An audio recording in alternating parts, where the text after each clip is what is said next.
vamos a analizar la situación de El Salvador con la implementación del gobierno de Nayib Bukele desde el punto de vista del derecho penal internacional. Para comprender la situación actual de El Salvador desde una perspectiva del derecho penal internacional, es fundamental iniciar con una contextualización del escenario político y social del país en los últimos años. Desde marzo del 2022, El Salvador vive bajo un estado de excepción que ha sido prorrogado mes tras mes por la Asamblea Legislativa a solicitud del Ejecutivo. Esta medida fue implementada inicialmente como respuesta a la oleada de homicidios atribuida a las pandillas, especialmente a la Mara Salvatrucha, cuya sigla es MS-13, y el Barrio 18. Solo en un fin de semana, más de 80 personas fueron asesinadas, lo cual generó un fuerte impacto en la opinión pública nacional.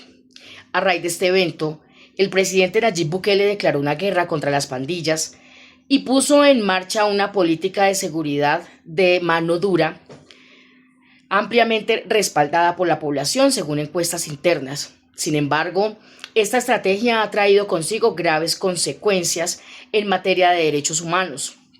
Bajo el régimen de excepción se han suspendido múltiples garantías constitucionales, incluyendo el derecho a la defensa, la presunción de inocencia, la obligación de presentar detenidos ante un juez en un plazo razonable. Estas medidas han sido utilizadas para justificar detenciones masivas. En poco más de 2 años, el Estado ha arrestado a más de 83.000 personas, muchas de ellas sin orden judicial y sin pruebas claras de su vinculación con grupos delictivos. En diversos organismos nacionales e internacionales, entre ellos Amnistía Internacional, la Human Rights Watch y la Comisión Interamericana de Derechos Humanos, han denunciado abusos sistemáticos que incluyen detenciones arbitrarias, maltratos y torturas en centros penitenciarios, muertes bajo custodia estatal. Además, la política de seguridad ha sido acompañada de un fuerte discurso de confrontación hacia quienes critican al gobierno, incluyendo periodistas defensores de derechos humanos y opositores políticos.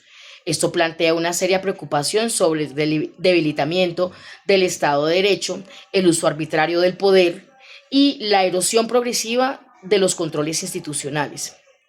En suma, si bien es cierto que la criminalidad ha disminuido visiblemente, en cifras oficiales el costo de esta reducción ha sido una posible violación masiva y sistemática de derechos humanos, lo que activa las alarmas del derecho penal internacional, especialmente cuando se trata de abusos cometidos desde el aparato estatal o con su consentimiento.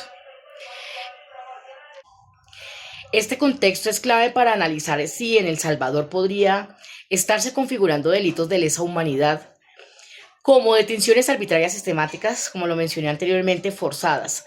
Todos ellos delitos reconocidos por el Estatuto de Roma, tratado fundamental para la Corte Penal Internacional.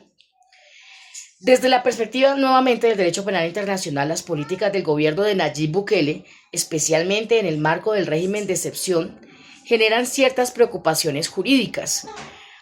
El arresto masivo de esas 83.000 personas, muchas sin orden judicial ni pruebas suficientes, podrían constituir una violación sistemática de los derechos fundamentales protegidos por los tratados internacionales. Cuando estos abusos se cometen de manera generalizada o sistemática contra la población civil, como denuncian organismos internacionales, pueden encuadrarse en crímenes de lesa humanidad, según el artículo 7 del Estatuto de Roma, que rige la Corte Penal Internacional. Entre estos crímenes se incluyen la detención arbitraria, la tortura y la persecución por motivos políticos o sociales. Además, la represión contra periodistas, defensores de derechos humanos y opositores políticos, así como el debilitamiento del Poder Judicial y del Estado de Derecho, refuerzan la posibilidad de una responsabilidad penal internacional del Estado o de sus altos funcionarios. A nivel global, estas prácticas han deteriorado la imagen democrática de El Salvador, aunque algunos gobiernos han mostrado respaldo a Bukele por sus resultados en seguridad. Otros, como la ONU y la Comisión Interamericana de Derechos Humanos, han expresado preocupación, abriendo la puerta a sanciones diplomáticas, investigaciones internacionales e incluso una futura actuación de la Corte Penal Internacional si se demuestra inacción judicial interna. En resumen, el modelo de seguridad del gobierno salvadoreño, aunque efectivo en reducir el crimen y plantea dudas profundas sobre su legalidad y legitimidad en el plano del derecho penal internacional. La implementación del estado de emergencia en El Salvador, iniciada en marzo del 2022, plantea interrogantes graves en ese sentido sobre la legalidad y legitimidad de las medidas adoptadas por el Estado. En teoría, los estados pueden recurrir a regímenes de excepción cuando enfrentan una amenaza real a la seguridad nacional. Sin embargo, el derecho internacional de los derechos humanos y, por extensión, el derecho penal internacional establecen límites muy claros, incluso en contextos de emergencia. Ciertos derechos no pueden ser suspendidos, como la prohibición de la tortura, el derecho a no ser arbitrariamente detenido y las garantías procesales básicas. En el caso salvadoreño, bajo el argumento de combatir las pandillas, se ha aplicado una política de mano dura que ha implicado la suspensión prorrogada de derechos constitucionales, tales como el derecho a la defensa, la presunción de inocencia y el acceso inmediato a un juez. Esto ha dado lugar a detenciones masivas sin debido proceso, afectando incluso a menores de edad y personas sin antecedentes penales. Esto podría configurarse como parte de un ataque sistemático generalizado contra la población civil. Un elemento clave para tipificar crímenes de lesa humanidad, la naturaleza organizada y continua de las detenciones, las condiciones inhumanas en los centros de detención y los reportes de muertes bajo custodia estatal refuerzan esta posible calificación jurídica. La Corte Penal Internacional ha establecido en casos anteriores, como en el de Sudán o Filipinas, que los estados no pueden utilizar el pretexto de la seguridad política o de la seguridad pública para justificar violaciones sistemáticas de derechos fundamentales.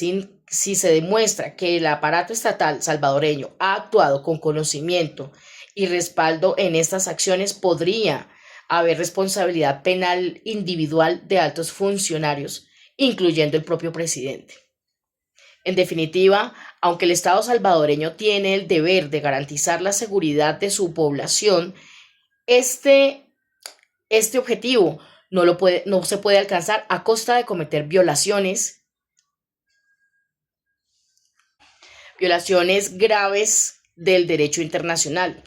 La línea entre un estado de excepción legítimo y una política represiva que cruce los umbrales del derecho penal internacional es muy delgada. Y El Salvador se encuentra hoy en un punto crítico ante la comunidad internacional. Para cerrar, es fundamental recordar que la seguridad y el respeto a los derechos humanos no son valores opuestos, sino pilares complementarios de una sociedad verdaderamente justa. El Salvador enfrenta hoy un desafío histórico: consolidar la paz y el orden sin sacrificar la dignidad y los derechos de su pueblo. Desde el derecho penal internacional, lo que está en juego no es solo la legalidad de un régimen de excepción, sino la responsabilidad del Estado ante posibles crímenes que afectan a miles de personas. La comunidad internacional observa con atención y, más allá de las estadísticas o del respaldo popular, lo que verdaderamente importa es si las acciones del gobierno se alinean con los principios universales de justicia. Defender los derechos humanos no es defender a los criminales, es asegurar que todos, incluso los más vulnerables, sean tratados con justicia, humanidad y respeto a la ley. Solo así podemos hablar de una verdadera victoria contra la impunidad.